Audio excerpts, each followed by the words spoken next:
Ndabasuje mu izina rya Yesu. Yesu nashimwe cyane. Tugiye kubana mu mwanya w'ijambo ry'Imana. Nitwa Sibomana Ernest, ndi umugabo ufite umuryango. Imana ni ahabwe icyubahiro. Mbere yuko dusoma ijambo ry'Imana, reka tubanze dusenge Imana. Mana, turagushimiye. Tugushimiye kuri mwiza, ubereye mwiza abagutegereje bose, uri ubugingo bw'abagushaka. Bana natwe mu ijambo ry'Imana, uduhishurire ibihishwe, uduhe imbaraga mu izina rya Yesu Kristo. Amen. Tugiye kuganira ku ijambo ry'Imana rifite intego ivuga ngo nicyo gituma dukwiriye kurushaho kugira umwete wo kwita ku byo twumvishe, kugira ngo tudatembanwa tukabivamo. Imana ntihabwe icyubahiro. Dusome ijambo ry'Imana, dusome igitabo cya mbere cy'ibyo ku ngoma, ibice 28, umurongo w'9 n'10. Dusome mu izina rya Yesu. Nawe Salomo mwana wanjye, umenye Imana ya so, ujye uyikorera n'umutima utunganye kandi ukunze, kuko Uwiteka agenzura imitima yose, akamenya ibyo imitima yibwira byose. Numushaka uzamubona, ariko numureka azaguca iteka ryose. Nuko wirinde, kuko Uwiteka ari wowe yatoranyije kubakira inzu ubuturo bwera. Shyiraho imbaraga ubikore. Amen. Turongera dusome ijambo ry'Imana ryanditse mu gitabo cya mbere cy'Abami, ibice 11, umurongo w'9 dushyika ku murongo wa 12. Dusome mu izina rya Yesu. Nuko Uwiteka arakarira Salomo, kuko umutima we wahindutse ukayoba. Uwiteka Imana ya Isiraheli yari yaramwihanangirije, yari yaramubonekeye kabiri, ikamutegeka imwihanangirije ko atazubakira izindi mana, ariko ntiyumvira icyo Uwiteka yamutegetse. Nicyo cyatumye Uwiteka abwira Salomo ati, kuko wakoze ibyo, ntiwitondere isezerano ryanjye n'amategeko yanjye nagutegetse, nukuri nzakunyaga ubwami bwawe, mbugabire umugaragu wawe.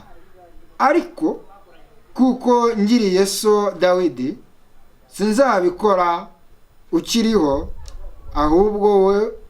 ahubwo nzabunyaga umwana wawe, kandi nawe sinzamunyaga ubwami bwe bwose, ariko nzamugabanyirizaho umuryango umwe kubw'umugaragu wanjye Dawidi na Yerusalemu nitoranyirije. Amen.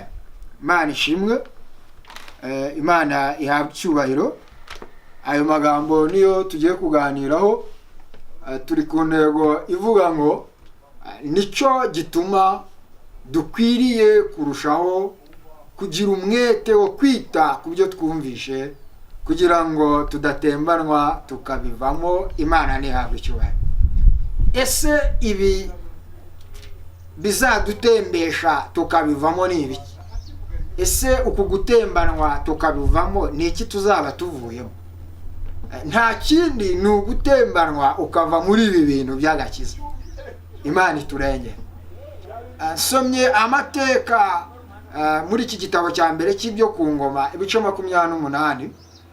Dawidi agiye gusaza, yaravuze ngo, nawe Salomo mwana wanjye, ujye umenya Imana ya so, kandi ujye uyikorera n'umutima utunganye rwose, kuko Imana igutoranyije igenzura imitima ikayimenya ibyo itekereza, nuko Dawidi arakomeza araga umurage umwana we, aramubwira ati kandi numushaka uzamubona, ariko numuta nawe azaguca ku ngoma iteka ryose. Uyu Dawidi yari yarabyawe na Yesayi. Dawidi nawe abyara Salomo. Salomo nawe abyara Rehobowamu. Rehobowamu nawe abyara Abiya. Abiya nawe abyara Asa. Dawidi amaze gusaza, amaze kuraga ingoma ye Salomo, ngo nuko ngo Dawidi arasaza, aratanga, arapfa, nuko ngo baramushyingura, nuko ngo Salomo yima ingoma. Imana ishimwe. Salomo amaze kwima ingoma, ajya gusenga Imana, ajya ngo ku kanunga karusha utundi tununga icyubahiro kitwa Gibiyoni. Ngo arangije kujya ku kanunga k'Igibiyoni, nuko ngo asenga Imana. Ariko mbere yuko asenga ngo ahatambira ibitambo 1000.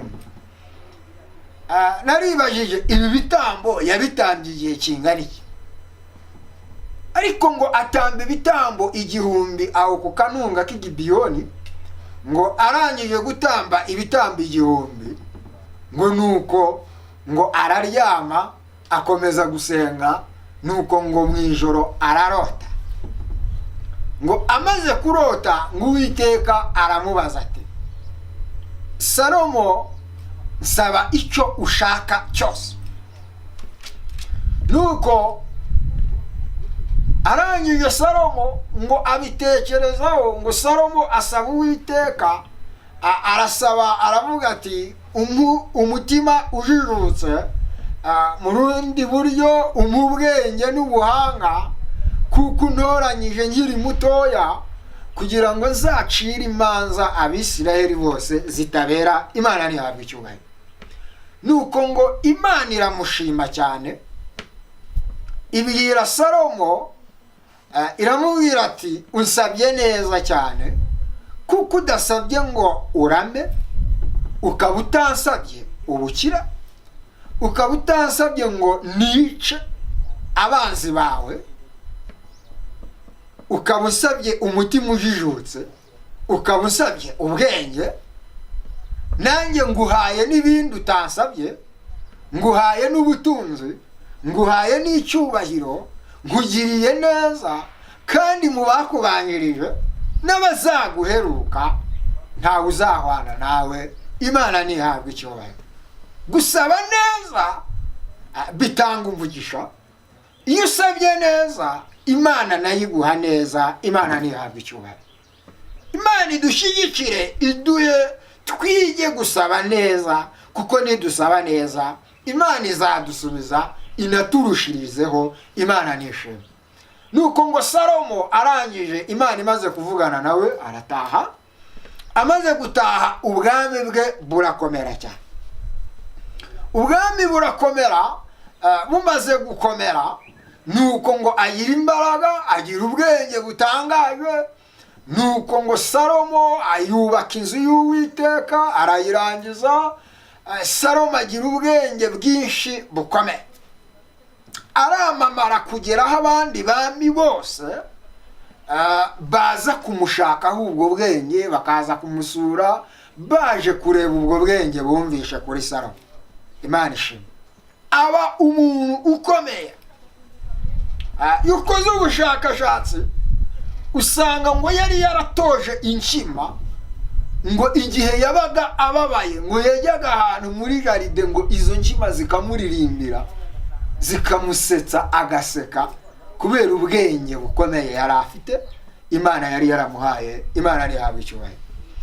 Salomo arakomeza, arakomera, ariko ise ari we Dawidi yari yaramuhaye umurage, aramubwira ngo Salomo mwana wanjye, ujye umenya Imana ya so, kandi ujye uyikorera n'umutima utungana, kuko Imana igutoranyije igenzura imitima y'abantu yose, ikamenya ibyo itekereza, ikamenya n'ibyo yibwira.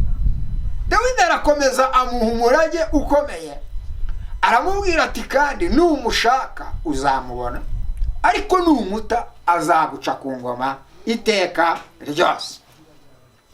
Imana ishimwe. Nuko ngo Salomo arakomera, Salomo agira imbaraga nyinshi cyane. Nuko ngo mu gihe cyo gusaza kwe, ngo mu gihe amaze gukomera ku ngoma ye, ngo aza kubenguka abagore benshi. Nuko ngo yari afite umugore wa Farawo, yari yarakomoye kwa Farawo muri Egiputa. Bibiliya ivuga ko ngo yagize abagore 700 b'imfura, agira n'abandi bagore 300 b'inshoreke. Abo bagore bose ubashyize hamwe ni ukuvuga ngo Salomo yarongoye abagore 1000. Nuko ngo amaze gusaza, ngo ba bagore bamutwara umutima. Bamaze kumutwara umutima, atangira kububakira ibigirwamana. Yari yarabengutse abagore b'Abamowabukazi, abenguka abagore b'Abamonikazi, abenguka abagore b'Abashitoroti, abenguka abagore b'amahanga Imana yari yarabwiye Abisiraheli, irababwira ngo ntimuzigere mujya gushaka muri ari amahanga, kugira ngo batazabahindura iyo mitima mukagwa mugakorera imana zabo zibigirwamana.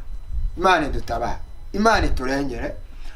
Dufite intego turiyo ivuga ngo nicyo gituma dukwiriye kurushaho kwita ku byo twumvishe, kugira ngo tudatembanwa tukabivamo. Imana turengere. Salomo Imana yari yaravuganye nawe. Dawidi yari yaramuraze isezerano, aramubwira ngo Salomo mwana wanjye ujye umenya Imana Yesu. Ariko mu gusaza kwe, ngo abagore batwara umutima we, aragwa rwose. Ngo arangije kugwa, atangira kubakira ibigirwamana by'Abamoni, by'Abamowabukazi. Ngo atangira buri bagore kubakira ibigirwamana by'iwabo. Nuko umutima wiwe urahinduka rwose, bituma yimura Imana ya Isiraheli, atangira kubaka ibigirwamana. Imana iturengere. Twasomye rero ahangaha mu gitabo cya mbere cy'Abami, ibice 11 umurongo w'9 gushyika kuri 12, twasomye Imana ihana Salomo. Nuko Imana iramubwira ati nari narakubonekeye kabiri ku musozi ku kanunga karusha utundi tununga k'Igibeyoni, mvugana nawe. Maze kuvugana nawe ndakwihanangiriza nguha ubwenge, nguha ubutunzi, nguha ibintu byose, ariko nkubwira ko uzatunga umutima utunganye. Ariko sibyo wakoze. Nuko Imana iramubwira ati kubera ko wakoze ibyo, ntiwite ku byo navuganye nawe, nguciye ku ngoma. Ariko hepfo hari ijambo rikomeye rivuga ngo ngiriye so Dawidi sinzakwambura ubwami ukiriho, kandi n'umwana wawe sizabumwambura bwose, ahubwo nzamugabanyiriza. Ariko harimo ijambo ry'ubwenge rivuga ngo ngiriye so Dawidi. Shuti bene data, shuti z'umusaraba, uyu Salomo yari afite amahirwe akomeye, kuko yari afite se wamusengera. Ariko ubu ngubu turimo dusenga Imana, ba data barakuriye mu bigirwamana, baragiye baramya za Nyabingi na za Ryangombe. Twebwe ntabwo dufite abantu bigeze badusengera. Niyo mpamvu twebwe dukwiriye kwisengera, tugasengera n'abana bacu n'imiryango yacu, kugira ngo Imana izaturengere, izabifasha. Imana ishimwe. Gukorera Imana nta gihombo kibamo. Gukorera Imana bifite inyungu nyinshi cyane. Nuko Imana ibwira Salomo, iramubwira ngo Salomo mwana wanjye ujye umenya Imana ya so, kandi uzayikorere n'umutima utunganye. Ariko aza kugwa. Arangije kugwa, Imana ntiyamuca ku ngoma kubera se Dawidi wagendanye n'Imana, iramubwira ngo ngiriye so Dawidi ko twabanye neza akanyumvira akagendana nanjye, singigukuye ku bwami ukiriho, ndetse n'umwana wawe sinzabumwambura bwose, nzamugabanyirizaho. Imana ishimwe, haleluya, Imana ihabwe icyubahiro. Nuko nshuti mwene data, kwiriye gusenga Imana ugakorera Imana. Umwana wawe igihe yaba agiye gupfa, Imana ikavuga ngo ngiriye soko yanyumviye, ngiriye soko twavuganye akanyumvira, ngiriye so ko twagendanye ibyo mubwiye akabyumva, sinshikwishuye umwanya ndakurengeye nkubeshejeho kubera so twagendanye neza. Imana ishimwe. Umwana witwa wenda Batista agiye gusenga Imana, Imana ikamubwira ati ngiriye so ko yabanye nanjye neza, akagaburira imfubyi, akarengera abantu, agafasha abantu, ntabwo nkikwishe, ndakurengeye kubera so yakoze neza yagendanye nanjye. Imana nihabwe icyubahiro. Umwana witwa Joseline ashobora kujya gusenga Imana, akabwirwa Imana ikavuga ati ngiriye nyoko, ngiriye mama wawe ko twabanye neza, ko yanyumviye, ko yabaye mu murimo wanjye neza, sinshikwishuye umwanya nkubeshejeho, ngiriye nyoko ko twabanye neza. Imana ishimwe. Oh haleluya, Imana ishimwe cyane. Ngiriye so Dawidi ko twabanye neza akanyumvira agaca bugufi tukagendana, sinkiguciye ku ngoma wowe Salomo ukiriho, kandi n'umwana wawe sinzamwambura ubwami bwose, nzamugabanyiriza. Umva inyungu yo gusenga Imana no kumvira Imana. Imana ntihabwe icyubahiro. Nuko Imana ibwira Salomo rero, iramubwira ati ngiriye so, ntabwo ngiguciye ku ngoma ukiriho. Imana ishimwe. Uyu Salomo ngo amaze gukomera atangiye kugwa mu mutima, ngo yari afite umugaragu witwa Yerobowamu, ngo nuko ngo uwo mugaragu witwa Yerobowamu ngo rimwe ngo arimo ava i Yerusalemu, ngo ahura n'umuhanuzi witwa Ahiya w'Ishiro. Ngo arangije guhura n'umuhanuzi witwa Ahiya w'Ishiro, ngo Ahiya w'umuhanuzi avugana na Yerobowamu. Uwo Yerobowamu ni mwene Nebati, kandi yavukaga mu muryango w'Abefurayimu. Nuko nguwo Yerobowamu avugana n'umuhanuzi Ahiya. Ahiya aramubwira ati Imana irambwiye ngo nazanye igitambaro gishya gikanishije, Imana yantegetse ngo ngitaburemo ibitambaro 12. Ati ibyo bitambaro 12 Imana impaye ko nguhe ibitambaro 10.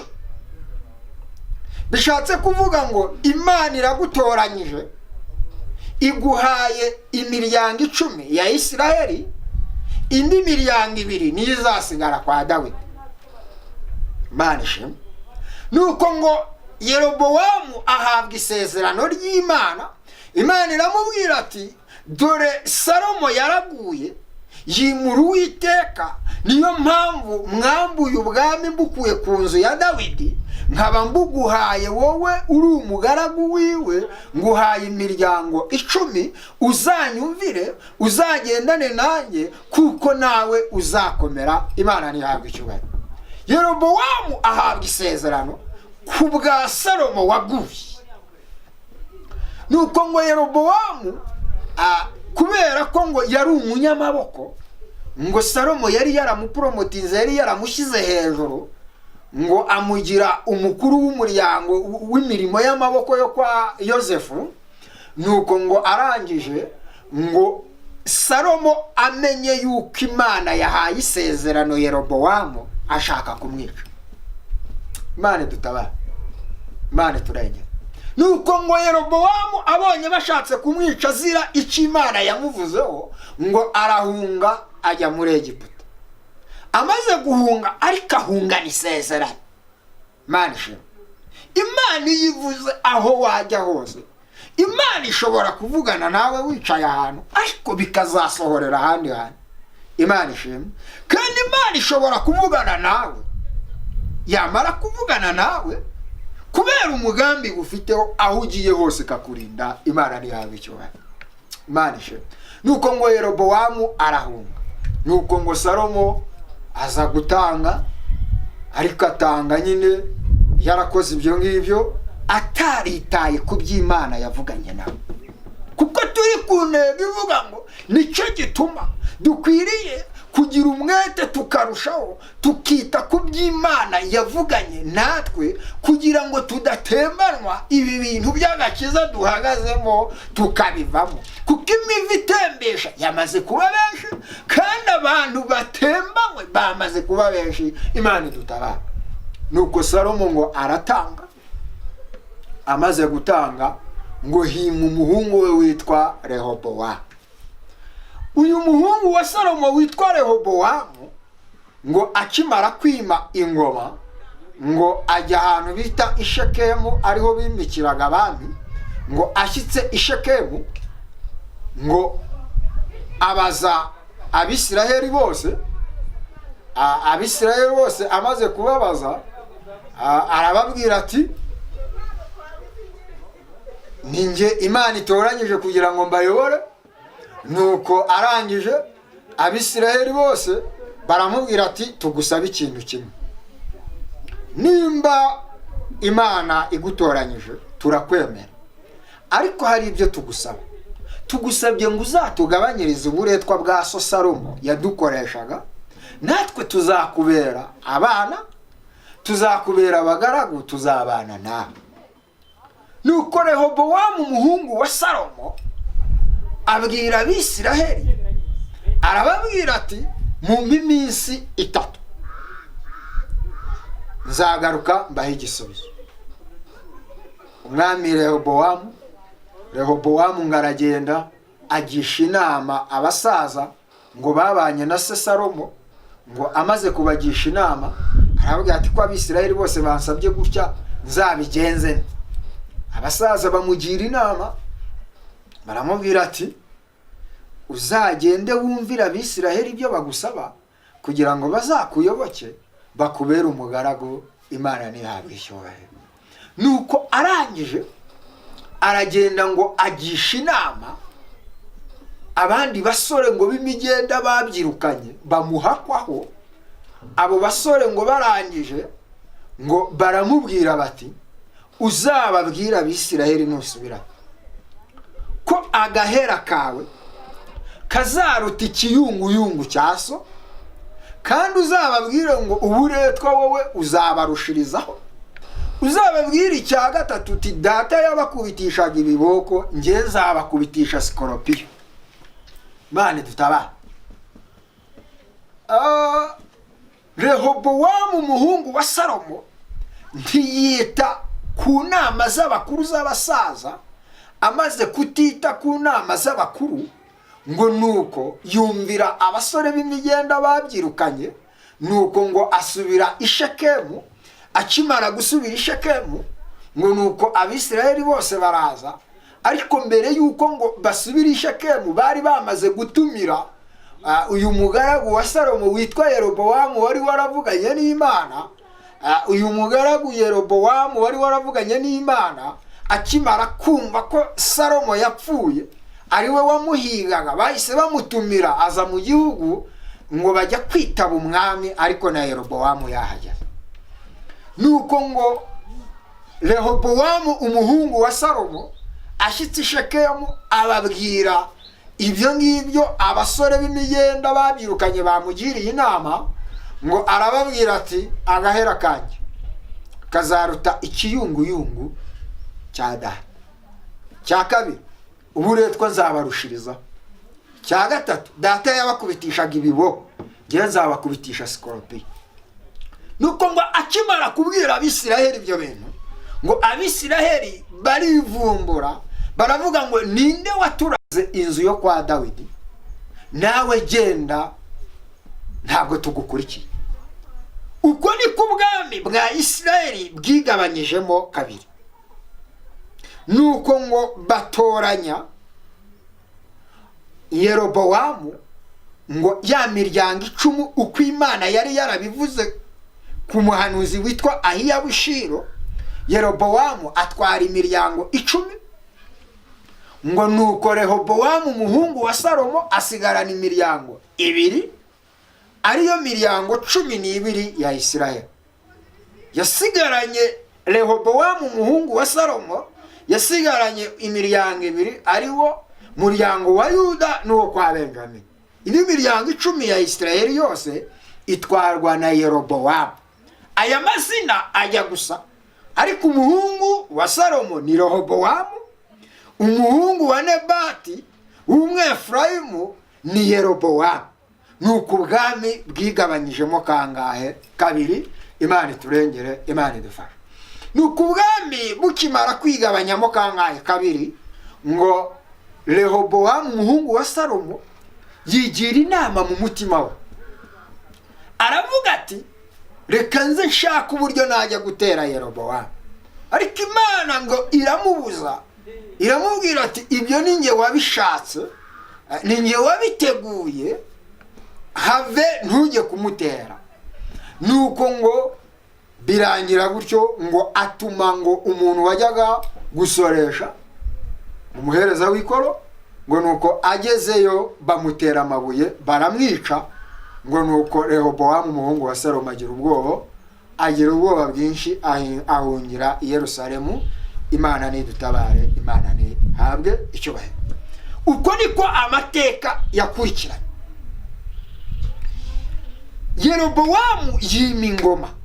Imana yari yaramubwiye ngo ngutoranyije muri rubanda rwo hasi, ndakwimitse, uzagende nk'uko nshaka, uzakurikize amategeko yanjye, kandi uzanyumvire nk'uko umugaragu wanjye Dawidi yanyumviraga. Imana nihabwe icyubahiro.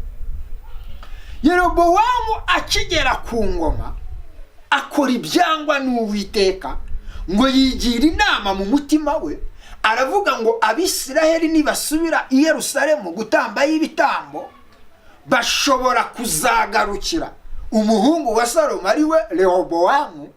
Ngo nuko ngo yicurishiriza, ngo abaza ibigirwamana bibiri by'inyana, ngo kimwe agishyira i Dani, ngo ikindi agishyira i Beteli.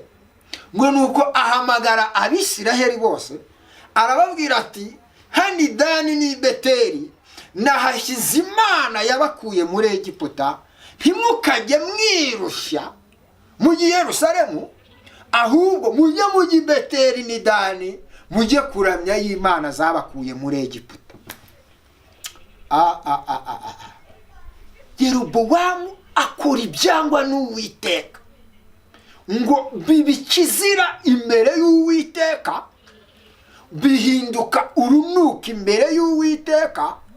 Turi ku ijambo rivuga ngo nicyo gituma dukwiriye kugira umwete wo kwita ku byo twumvishe, kugira ngo tudatembanwa tukabivamo.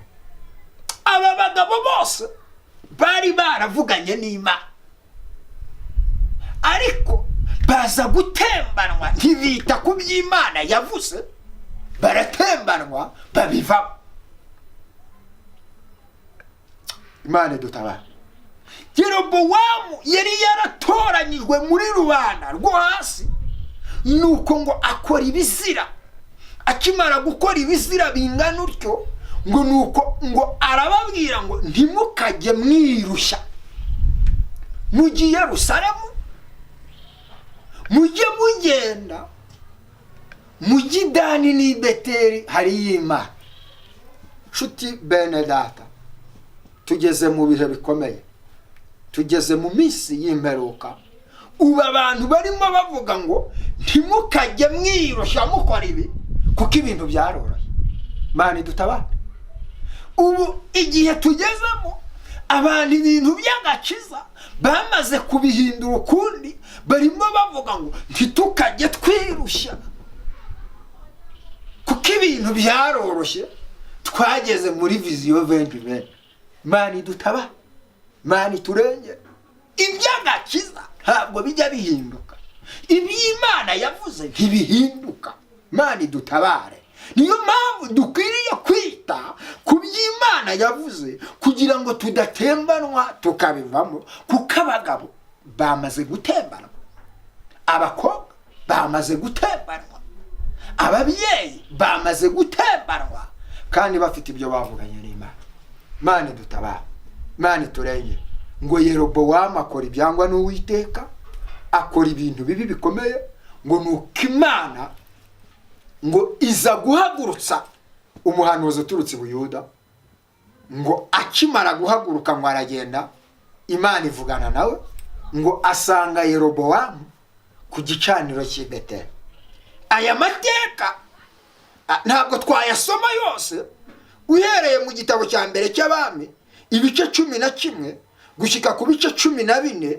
Aya mateka yose uburyo ubwami bwa Isirayeli bwigabanyijemo kabiri, uburyo Yerobowamu yahuye n'umuhanuzi witwa Ahiya w'Ishilo. Aya mateka yose arimo aya Salomo, uburyo yagize abagore 1,000.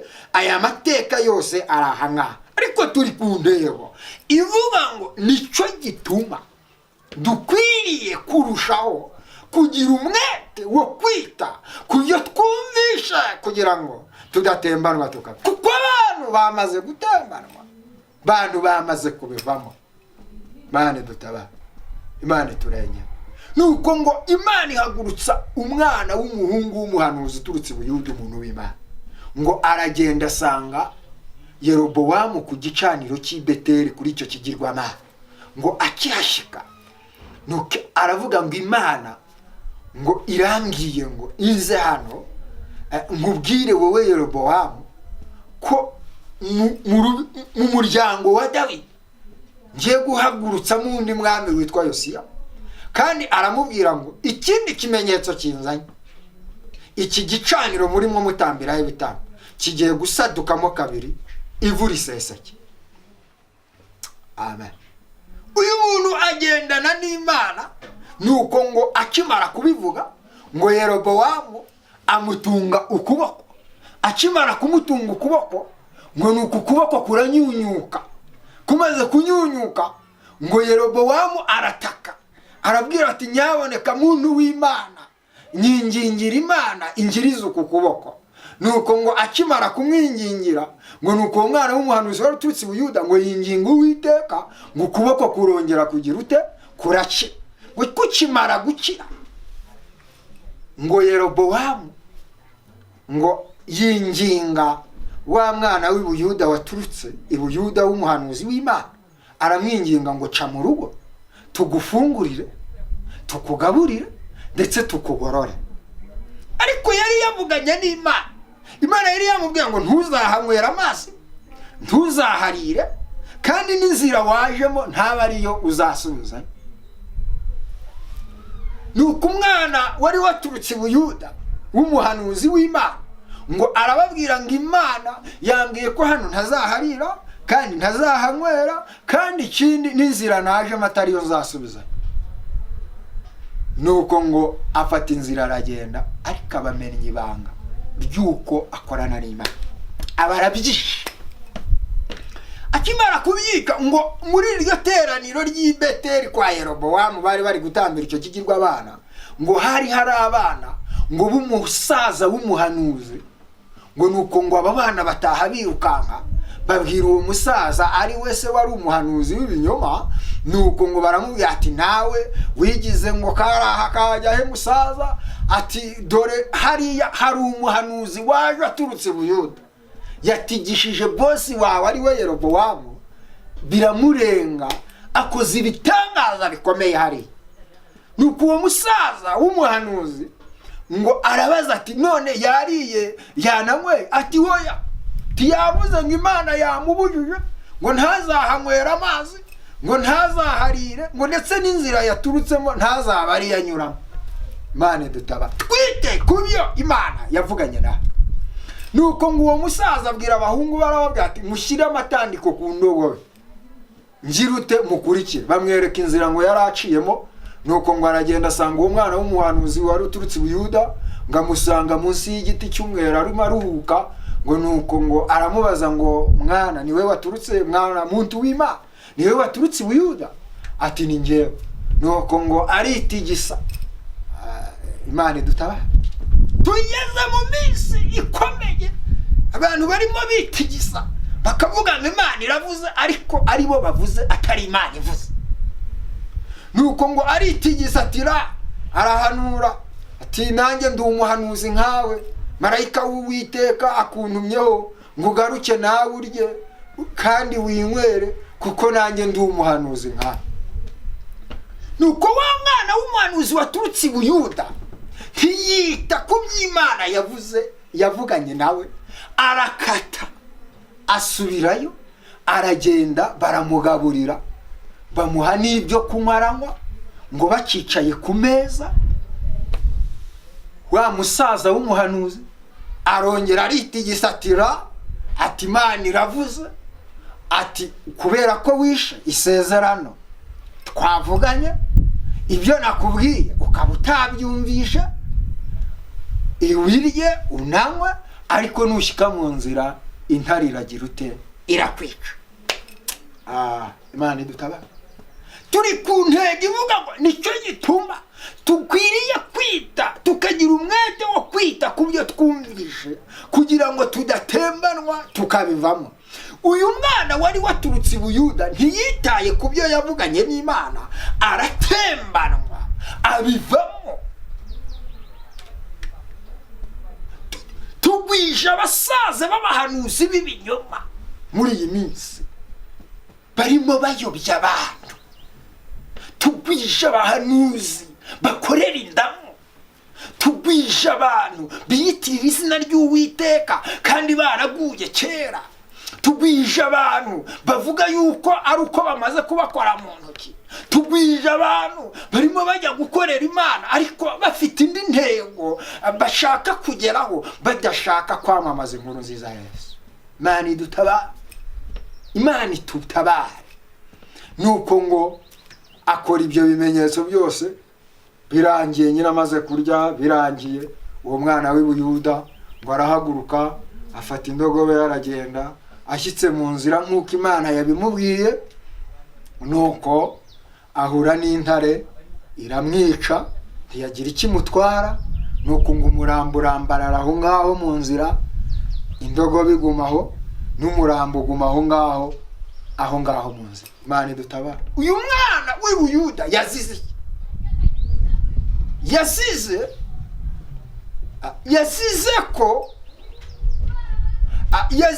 ko atitaye ku by'Imana yagize ute yavuze.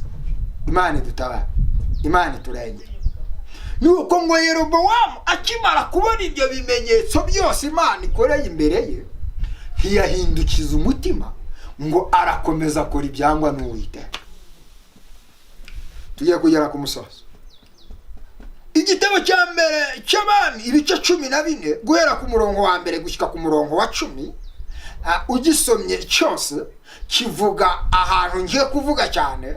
Nuko ngo Yerobowamu aza kurwaza umwana, akimara kurwaza umwana, ngo nuko umwana we yitwaga Abiya, ngo nuko ararwara araremba, indwara irayoberana. Ikimara kuyoberana ngo Yerobowamu aganira n'umugore,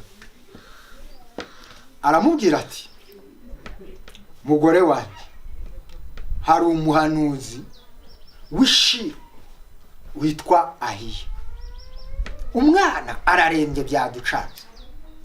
Mugore, haguruka wihindura undi mugore wiyoberanye, numara kwiyoberanya ugende ujye ku muhanuzi Ishilo kwa Ahiya, kuko Ahiya yarashaje ntabwo akibona. Noneho twumve icyo Uwiteka uyu mwana amuvuga. Imana idutabara, Imana iturengere. Nuko ngo uwo mugore akibivugana n'umugabo ngo yihinduranye undi mugore, ajye kubaza iby'umwana we. Nshuti bereda, ubu hariho abantu benshi basigaye bajya gusenga bagiye kubaza bihinduranyije ishusho, bakiyita abantu b'Imana, ariko bamaze kwihindura ishusho atari abantu b'Imana. Niyo mpamvu dukwiriye kugira umwuka wera w'ukuri, tukagira amaso abona y'umwuka wera. Ngo bakimara kubivugana Imana isha, ngo uyu muhanuzi witwa Ahiya w'Ishilo ngo yari yarashaje, amaso ye atakibona, ariko amaso y'umwuka yarabona. Ngo nuko ngo bakibiganira ngo Imana isura umuhanuzi witwa Ahiya w'Ishilo w'umusaza, iramubwira ati none ahumva, muka Yerobowamu agiye kuza yihinduranyije undi mugore. Ati kandi agishyika ahangaha nibukubwire ibyo umubwira. Haleluya, Imana ishimwe. Dukeneye nshuti bene data, hakenewe abahanuzi bameze nk'uyu musaza witwa Ahiya. Yari yarashaje, amaso y'umubiri atakibona, ariko amaso y'umwuka aba. Yari yarashaje ku buryo bukomeye, ariko umubiri w'umwuka, umuntu w'imbere w'umwuka wera mu isi y'umwuka yari ameze neza akiri umusore, ariko mu isi dusanzwemo yari yarashaje. Kandi dukeneye gusaza muri iyi si, ariko mu isi y'umwuka tukaba dufite imbaraga kugira ngo hatagira ibitwinjira. Imana dutabare. Uyu muhanuzi witwa Ahiya w'Ishilo yari yarashaje, amaso ye y'umubiri atakibona, ariko amaso ye y'umwuka yarabona. Imana ni habije. Haleluya. Ese amaso yawe y'umwuka aracyabona? Ese uracyahishurirwa by'ukuri? Ese amaso yawe arimo areba by'ukuri? Ese ufite iyerekwa? Hakenewe ko amaso y'umwuka afunguka mu bihe tugezemo kugira ngo umenye ukuri kwihishe mu bintu byivanze. Imana nidutabara. Haleluya, Imana ishimwe. Nuko ngo muka Yerobowamu arihinduranya, ariko Imana yari yamaze kuvugana n'umusaza witwa Ahiya w'Ishilo ngo arihinduranya, ngo aragenda ashyitse Ishilo. Yari yihinduye undi mugore, ngo agishyitse ibirenge ku muryango. Imana ishimwe. Agikandagira ku muryango, umwuka wera w'Imana w'ukuri ngo aba yamaze gusanga Ahiya. Ngo nuko Ahiya arahanura, aravuga ati, yewe muka Yerobowamu we wihinduye undi mugore, umva uko Uwiteka akuntumyeho. Tega amatwi. Ati iby'uwo mwana uje kubaza, ugishyika mu rugo utashye, uwo mwana azapfa, kandi uwo mwana niwe uzahambwa mumva mu nzu ya Yerobowamu, kuko ari we wabonetsweho bike byiza imbere y'Imana. Kandi komeza utega amatwi. Kubera yuko Yerobowamu yakoze ibyangwa n'Uwiteka, agakora ibinuka imbere yanjye, kandi nkaba nari naramutoranyije muri rubanda rwo hasi, nkamwinginga nkamubwira ko agomba kugendera imbere yanjye, akagira umutima utunganye, ntazagire imana z'abanyamahanga yunamira, akabikora gutyo, agakora ibizira birutaho kubamubanjirije. Nuko utahe ubwire Yerobowamu ati, uhereye ku muhungu wawe uw'imbata n'uw'umudendezo, ngiye kubaheha nk'uko umuntu aheha amabyi akayamaraho, kandi ntawo mu nzu ya Yerobowamu uzahambwa. Bazagwa ku gasozi, bazaribwa n'inkongoro, intumbi zizandagara ku gasozi, niko Uwiteka avuganye nawe. Amen. Nuko ngo Ahiya aramubwira ati, amen, itahe, kuko Imana ivuganye nawe. Imana idutabare, Imana iturengere, Imana idufashe, kuko dukwiriye kurushaho. Turi ku ntego ivuga ngo nicyo gituma dukwiriye kurushaho kugira umwete wo kwita ku byo twumvise, kugira ngo tudatembanwa tukabivamo. Tarasteribo barishe. Ese urimo wita ku byo Imana yavuganye nawe? Ese urimo ugendera mu murongo w'amategeko y'Imana? Ese urimo ubyita icyaha gikomeye ni ukwibagirwa iby'Imana yavuze? Impamvu abantu barimo batembanwa ni uko bibagiwe icyo Imana yavuganye nabo. Nuko abantu bibagiwe iby'Imana yavuganye nabo. None imivu ibaye myinshi, irimo itembesha abantu bamaze gutembanwa. Isi imaze gutembesha abantu, ibintu by'agakiza bamaze kubivamo. Ariko nshuti mwene data, nicyo gituma dukwiriye kugira umwete wo kwita ku byo twumvishe kugira ngo tudatembanwa tukabivamo, kuko abari babirimo bamaze gutembanwa, abari babikomeyemo batembanywe, abari abantu tubona bakomeye bamaze gutembanwa. Ariko Bibiliya iduhaye igisubizo, iratubwiye ngo nicyo gituma dukwiriye kugira umwete wo kwita ku byo twumvishe kugira ngo tudatembanwa tukabivamo. Ita ku by'Imana yavuganye nawe, wikwibagirwa ku iby'Imana yavuganye nawe, kuko abantu bamaze gutembanwa, kuko abantu bamaze gutembanwa, imivu yamaze kuba myinshi. Nshuti mwene data, ita ku by'Imana yavuze, ita ku by'Imana yavuganye nawe kugira ngo udatembanwa ukabivamo.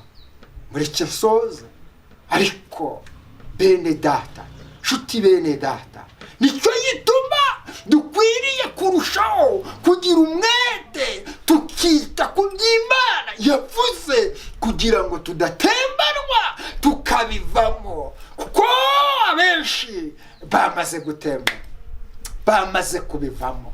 Imana idutabare, Imana iturengere.